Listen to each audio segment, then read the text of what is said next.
All right, so here's the changes. So in this dot state, I'm adding is hovered false, setting it to false, just is hovered as a prop. So, and I'm actually putting this inside the constructor function, and then this is the trickiest part. So then you've got the component defined right here, which I'm actually just defining as a function. So it's a function user controls that takes props, which are passed down into it, and I'll show you that in a second. So if this user control is rendered with the property is hovered, which is going to be determined by the state, then we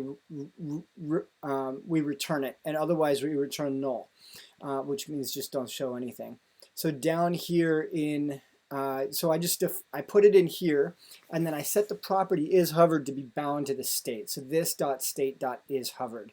So depending on what the state is, it will send through that updated prop and then render accordingly. And then for updating it, so when you actually get hovered, I put it on the list item, which looks like it's working. I'm guessing the list is for everything. So on the list item, I put on mouse over, trigger this function, this.onMessageHover. And then I defined it up here, onMessageHover. I've got some console logs in here, which you can fire up if you want to see kind of the work in progress towards it. But you've got this.setState to just update the state. And those will update component.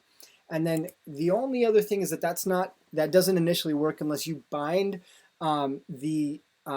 each function to that component. You can't actually use the this keyword unless you bind the function to the component. This is how you do that. You say this.onMessageBlur, whatever the function name is equal to, and then this.onMessageBlur dot bind with this in there. And you do that for each function to bind it to the component in which it is instantiated.